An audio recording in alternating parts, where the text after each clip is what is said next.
यीशु मसीह की जय बोलो। आप लोग कितना अच्छा है। बोलो प्रभु यीशु क्रिस्त की जय। बोलो प्रभु यीशु क्रिस्त की बोलो प्रभु यीशु क्रिस्तु की।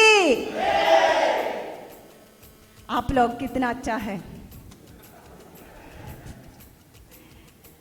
സ്നേഹമുള്ളവരെ, ഇവിടെ നമുക്ക് സമയപരിമിതി ഉള്ളതുകൊണ്ടും എല്ലാ ദിവസവും തന്നെ എനിക്ക് കിട്ടിയ ധ്യാനാനുഭവങ്ങൾ പങ്കുവെച്ചത് കൊണ്ടും എന്നാൽ എനിക്ക് പറയാതിരിക്കുവാനായിട്ട് നിവൃത്തിയില്ലാത്തത് കൊണ്ടുമൊക്കെ ഞാൻ പറയുകയാണ്.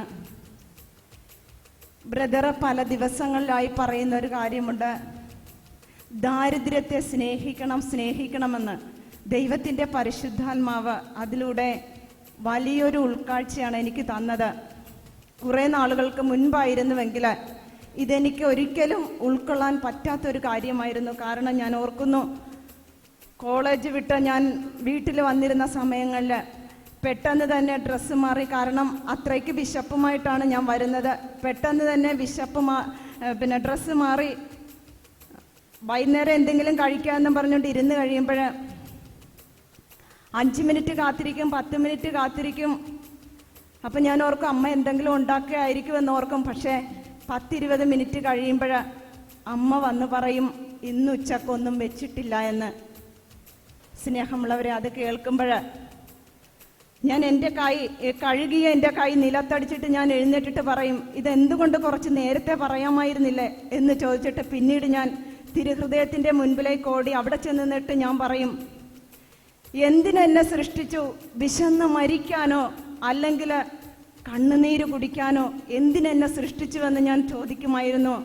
എന്നാൽ ഇന്നിവിടെ നിൽക്കുമ്പോൾ എനിക്ക് പറയുവാനായിട്ട് സാധിക്കും, പിന്നീടുള്ള ജീവിതാനുഭവങ്ങളിലൂടെ എനിക്ക് ദൈവം എന്നെ പരിശീലിപ്പിക്കുകയായിരുന്നു. കാരണം ഞാൻ ഇന്ന് എൻ്റെ ഇടവക കൂട്ടായ്മ കൂടാതെ മറ്റുള്ള കൂട്ടായ്മകൾ ഞാൻ സന്ദർശിക്കുമ്പോൾ ആ കൂട്ടായ്മകളൊക്കെ കഴിഞ്ഞ് അമ്മമാരെന്നോട് വന്ന് പറയാറുണ്ട്, മകളെ വീട്ടിൽ വല്ലാത്ത ദാരിദ്ര്യമാണ്, പ്രാർത്ഥിക്കണമെന്ന്.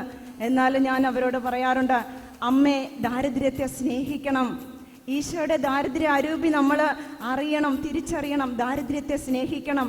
ഞാൻ കടന്നു വന്ന അനുഭവങ്ങളൊക്കെ പങ്കുവെക്കുമ്പോൾ അതെല്ലാം കേട്ട് കഴിയുമ്പോൾ ആ അമ്മമാർ പറയാറുണ്ട്, ഇപ്പോഴൊത്തിരി ആശ്വാസമായി, മനസ്സിന് സന്തോഷമായി എന്ന്. പ്രിയമുള്ളവരെ, അങ്ങനെ ഒരു അനുഭവത്തിലൂടെ ഞാൻ കടന്നു പോയത് കൊണ്ടാണ് ഇങ്ങനെയുള്ള സങ്കടങ്ങൾ പറയുമ്പോൾ എനിക്കവരെ ആശ്വസിപ്പിക്കുവാൻ പറ്റുന്നത്. അതിനുവേണ്ടി കർത്താവ് നേരത്തെ തന്നെ മുൻകൂട്ടി ഒരുക്കിയ ഒരു പദ്ധതിയായിരുന്നു എൻ്റെ ജീവിതത്തിൽ ഞാൻ അനുഭവിച്ചറിഞ്ഞ ദാരിദ്ര്യം. എൻ്റെ ദൈവത്തിന് മഹത്വം ഉണ്ടാകട്ടെ. അതുപോലെ ബ്രദർ പറഞ്ഞ ഒരു കാര്യം എന്നെ സ്പർശിച്ചത് സുവിശേഷത്തിൻ്റെ പ്രസരണ ശക്തിയെക്കുറിച്ച്. ഒരു ധ്യാനത്തിനും പോകാതിരുന്ന ഒരു സഹോദരനെ കേവലം ഒരു ആലിംഗനം കൊണ്ട് ദൈവസ്നേഹാനുഭവം പകർന്നു കൊടുത്തൊരു കാര്യത്തെക്കുറിച്ച് പറയുകയുണ്ടായി. എത്രമാത്രം ഈശോയുടെ സ്നേഹവും കരുണയും കൊണ്ട് നിറഞ്ഞിട്ടാണ് കേവലം ഒരു ആലിംഗനത്തിലൂടെ ഒരു വ്യക്തിയെ ഈശോയുടെ അടുത്തേക്ക് കൂട്ടിക്കൊണ്ടുവരാനായിട്ട് സാധിച്ചത്. ഇന്ന് അനേകം സഹോദരിമാര്, വീട്ടമ്മമാരൊക്കെ വന്ന് പറയാറുണ്ട്, എൻ്റെ ഭർത്താവ് പള്ളിയിൽ പോകുന്നില്ല, കൂദാശ ജീവിതത്തോട് ഒരു താല്പര്യവുമില്ല എന്ന്. അപ്പോഴും ഞാൻ ഓർക്കുകയായിരുന്നു, ഇങ്ങനെ അവരൊക്കെ ഈശോയുടെ സുവിശേഷത്തിൻ്റെ ശക്തിയും കൃപയും കൊണ്ട് നിറഞ്ഞു കഴിഞ്ഞാൽ ആ ജീവിത പങ്കാളികളെയൊക്കെ നേടിയെടുക്കാൻ പറ്റുമല്ലോ എന്ന് ഞാൻ ചിന്തിക്കുകയായിരുന്നു. അതുകൂടാതെ നമ്മളൊക്കെ ഈ സുവിശേഷത്തിൻ്റെ ശക്തി നമ്മളിലൂടെയൊക്കെ പ്രസരിക്കാൻ തുടങ്ങിക്കഴിഞ്ഞാൽ തമ്പുരാന് വേണ്ടി എത്രയേറെ ആത്മാക്കളെ നമുക്ക് ഓരോരുത്തർക്കും നേടിയെടുക്കാൻ പറ്റുമെന്നൊരു ഉൾക്കാഴ്ച എനിക്ക് കിട്ടി. അതോടൊപ്പം തന്നെ ഒരാത്മാവിനെ നേടാനുള്ള ഫ്രൺസീനി എന്നൊരു വ്യക്തിയുടെ കാര്യം ബ്രദർ പങ്കുവയ്ക്കുകയുണ്ടായി. ആ ഒരു ആത്മാവിനെ നേടാനായിട്ട് കൊച്ചു ത്രേസ്യ കാണിച്ച ആ ഒരു തീഷ്ണത, ദൈവമേ ആത്മാക്കൾക്ക് വേണ്ടി, ആത്മാക്കളെ നേടുവാനായിട്ട് എനിക്കും അങ്ങനെ ഒരു ദാഹം തരണേ തമ്പുരാനെ എന്ന് ഞാൻ പ്രാർത്ഥിച്ചു. അതോടൊപ്പം തന്നെ ഈ ക്ലാസ്സിലൂടെ കിട്ടിയ മറ്റൊരു ഉൾക്കാഴ്ച, അബ്രഹാമിനോട് ദൈവം പറയുകയുണ്ടായി, നീ ആകാശത്തിലെ നക്ഷത്രങ്ങളെ നോക്കുക, ഇതുപോലെ നിനക്ക് സന്താനങ്ങളെ നൽകുമെന്ന്. അപ്പോഴന്ന് ആകാശത്ത് ദൈവം അബ്രഹാമിന് കാണിച്ചു കൊടുത്ത നക്ഷത്രങ്ങളിൽ ഒന്നാണ് ഞാനെന്നൊരു ഉൾക്കാഴ്ച കിട്ടിയപ്പോൾ അന്ന് രാത്രി ഞാൻ ഉറങ്ങിയിട്ടില്ല. ആ നക്ഷത്രത്തെ ചുറ്റിപ്പറ്റിയായിരുന്നു എൻ്റെ ചിന്ത. ദൈവം അബ്രഹാമിന് കാണിച്ചു കൊടുത്ത നക്ഷത്രങ്ങളിൽ ഒന്നായിരുന്നു ഞാൻ. അതെന്നെ ഒത്തിരിയേറെ സന്തോഷിപ്പിച്ചു. മറ്റൊന്ന് വിശുദ്ധിയെക്കുറിച്ച് ബ്രദർ പറഞ്ഞപ്പോൾ, പ്രധാന പുരോഹിതൻ ഏറെ വിശുദ്ധിയോടെ ആ ബലിപീഠത്തെ സമീപിച്ചിരുന്ന കാര്യം പറഞ്ഞു. എന്നാൽ കർത്താവിശ്വ മിശിഹായുടെ തിരുവിലാവ് കുത്തി തുറക്കപ്പെട്ടതോടുകൂടി ഏത് പാപിക്കും അതിലൂടെ പ്രവേശിക്കാമെന്ന് പറഞ്ഞു കഴിഞ്ഞപ്പോൾ ഈശോയുടെ തിരുവിലാവിൽ നിന്നും പ്രവഹിച്ച കൃപയുടെ ആഴം, അതിൻ്റെ ശക്തിയൊക്കെ എന്നെ ഏറെ സ്വാധീനിച്ചു. അതോടൊപ്പം ബ്രദർ ഇന്നത്തെ രാവിലത്തെ ക്ലാസ്സിൽ പറഞ്ഞു, ഒരു പെണ്ണിന്റെ കാര്യം പറഞ്ഞിട്ട് വിവാഹം ഉറപ്പിച്ചിരിക്കുന്ന ചെറുക്കൻ്റെ പടവും നോക്കിയിരുന്ന കാര്യം.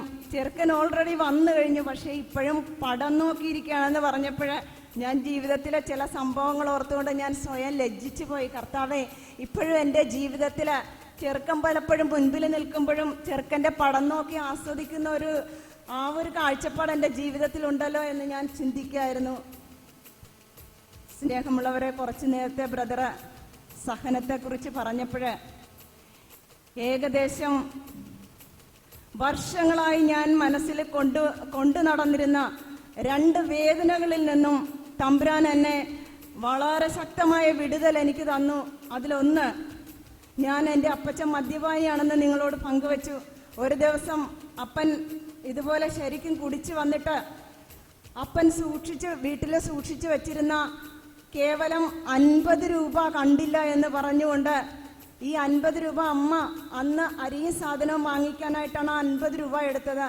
ആ 50 രൂപ കണ്ടില്ല എന്ന് പറഞ്ഞുകൊണ്ട് അമ്മയ്ക്ക് നേരെ വന്നിട്ട് അവിടെ കിടന്ന ഒരു മരത്തടി എടുത്ത് അമ്മയുടെ നെറുകക്കിട്ട് അപ്പൻ അടിച്ചു കഴിഞ്ഞപ്പോൾ ഒരല്പസമയം കഴിഞ്ഞപ്പോൾ രക്തം ചീറ്റി ഒഴുകി ഇങ്ങനെ നെറുക ഇങ്ങനെ പിളർന്ന് അമ്മ താഴേക്ക് വീണു. ആ കാഴ്ച, സ്നേഹമുള്ളവരെ, എത്ര നാൾ കഴിഞ്ഞിട്ടും എൻ്റെ മനസ്സിൽ നിന്ന്, ഇപ്പം അപ്പം മരിച്ചിട്ട് 6 മാസമായി, എൻ്റെ മനസ്സിൽ ആ ഒരു വേദന അങ്ങനെ തന്നെ നിന്നിരുന്നു. പച്ചയായി അത് പോയിരുന്നില്ല. പിന്നെ ഇന്ന് എനിക്ക് 2 സംഭവങ്ങളിൽ നിന്നാണ് കർത്താവ് വിടുതൽ തന്നത്. രണ്ടാമത്തേത്, എൻ്റെ ഇടവക വികാരി ഇടവകയിൽ സ്ഥലം മാറി വന്നിട്ട് 1 വർഷം കഴിഞ്ഞപ്പോൾ ഇടവക കമ്മിറ്റിക്കാർ ചേർന്ന് അച്ഛൻ്റെ ട്രാൻസ്ഫർ ആവശ്യപ്പെട്ടുകൊണ്ട് ഒരു മെമ്മോറാണ്ടം പിതാവിന് അയച്ചു. പ്രാർത്ഥനക്കാരായ 2 സഹോദരന്മാർ, അവർ കമ്മിറ്റി അംഗങ്ങളുമായിരുന്നത് കൊണ്ട് അവരതിൽ ഒപ്പുവെച്ചു. ബാക്കി പ്രാർത്ഥനാ ഗ്രൂപ്പിലുള്ള ഓരോ അംഗങ്ങളും ഇതിനെക്കുറിച്ച് യാതൊരു മനസ്സറിവുമില്ലായിരുന്നു. എന്നാൽ മെമ്മോറാണ്ടം പോയി കഴിഞ്ഞപ്പോൾ ഈ പ്രാർത്ഥനാ ഗ്രൂപ്പിലുള്ള 2 സഹോദരന്മാർ അതിൽ ഉൾപ്പെട്ടിരുന്നത് കൊണ്ട് പ്രാർത്ഥനാ ഗ്രൂപ്പുകാർ വികാരിയച്ഛനെ മാറ്റുവാനായിട്ട് മെമ്മോറാണ്ടം കൊടുത്തു എന്ന ഒരു അപഖ്യാതി പറഞ്ഞു. അതിൻ്റെ ഫലമായിട്ട് കുറേ പേര് അച്ഛനെ പ്രേരിപ്പിച്ചു. അങ്ങനെ 6 മാസക്കാലം ഇടവക വികാരി പ്രാർത്ഥനാ ഗ്രൂപ്പിനെ പുറത്തിരുത്തി. ഈ 2 പേര് കാരണം എല്ലാവരും ശിക്ഷ അനുഭവിച്ചു. അപ്പോഴ് പുറത്ത് പരന്ന അപഖ്യാതികൾ ഏറെയാണ്. പള്ളിയിലെ ദേവാലയത്തിനകത്ത് നടക്കാൻ പാടില്ലാത്തത് നടന്നിട്ടാണ് ഇടവക വികാരി പള്ളിയിൽ നിന്നും പ്രാർത്ഥനക്കാരെ പുറത്താക്കിയതെന്ന് വരെ അപഖ്യാതികൾ പരന്നു. ആ നാളുകളിൽ പ്രാർത്ഥനക്കാർ ഇവളൊക്കെ വെറുതെയാണോ പ്രാർത്ഥനയുടെ പേരും പറഞ്ഞ് നടക്കുന്നത്? ഒരുപാട് കാര്യങ്ങൾ നേരത്തെ ആ സഹോദരി പങ്കുവെച്ചതുപോലെ ചെയ്യാത്ത തെറ്റിന് ഒരുപാട് വേദന അനുഭവിച്ചു, ഒരുപാട് അപരാധങ്ങൾ, പരിഹാസങ്ങൾ കേട്ടു 6 മാസക്കാലം. സ്നേഹമുള്ളവരെ, ആ ഒരു വേദനയും എൻ്റെ മനസ്സിൽ അപ്പോഴൊക്കെ ഞാൻ കർത്താവിനോട് ചോദിച്ചു, കർത്താവേ, എൻ്റെയൊക്കെ നിരപരാധിത്വം അങ്ങേക്ക് അറിയാമല്ലോ, എന്തുകൊണ്ട് മനസ്സറിയാത്ത ഈ വേദന അവിടുന്ന് അനുവദിക്കുന്നു? സ്നേഹമുള്ളവരെ, ചെയ്യാത്ത തെറ്റിന് ശിക്ഷ അനുഭവിക്കുന്നതാണ് ജീവിതത്തിലെ ഏറ്റവും വലിയ മാനസിക പീഡ. അതിൻ്റെ വേദന ഞാൻ ഒരുപാട് അനുഭവിച്ചു. ആ നാളുകളിൽ കണ്ണുനീരായിരുന്നു എൻ്റെ കൂട്ട്. ഇന്ന് ബ്രദർ അതൊക്കെ പറഞ്ഞ സമയത്ത്, എല്ലാം ഈശോയുടെ കുരിശിലേക്ക് കൊടുത്ത് ആശ്വസിക്കാൻ പറഞ്ഞ സമയത്ത്, ആ 2 വേദനകളിൽ നിന്നും കർത്താവ് എനിക്ക് വിടുതൽ. അത് ഞാൻ അപ്പം വന്ന് പറയാതിരുന്നത്, ശരിക്കും ആ നെടുവീർപ്പ് എൻ്റെ ഉള്ളിൽ നിന്നും മാറിയിരുന്നില്ല. അത്രയ്ക്ക് തീവ്രമായ വേദനയായിരുന്നു. എന്നാൽ ആ സമയത്ത് കർത്താവ് എനിക്ക് അതിൽ 2ൽ നിന്നും മോചനം തന്നുകൊണ്ട് എന്നെ ആശ്വസിപ്പിക്കുന്ന ഒരു അനുഭവം എനിക്കുണ്ടായി. പ്രിയപ്പെട്ടവരെ, ഞാൻ ഒത്തിരി ധ്യാനങ്ങളിൽ സംബന്ധിക്കുവാനായിട്ട് ഇടയായിട്ടുണ്ട്. എങ്കിലും സർവശക്തനായ ദൈവം ഇതെനിക്ക് തന്ന വലിയൊരു നിധിയായി ഞാൻ കണക്കാക്കുന്നു.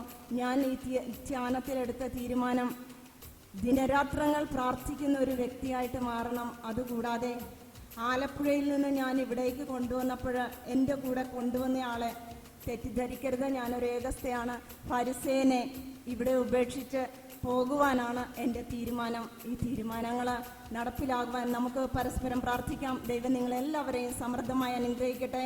ബ്രദറിൻ്റെ എല്ലാ ശുശ്രൂഷകളെയും ഈശോ ഒത്തിരിയേറെ അനുഗ്രഹിക്കട്ടെ എന്ന് പ്രാർത്ഥിച്ചുകൊണ്ട് പ്രൈസ് ദി ലോർഡ്. बोलो बोलो प्रभु यीशु क्रिस्त की बोलो प्रभु यीशु क्रिस्त की जय, बोलो प्रभु यीशु क्रिस्त की जय. അടുത്താൾ വരാം.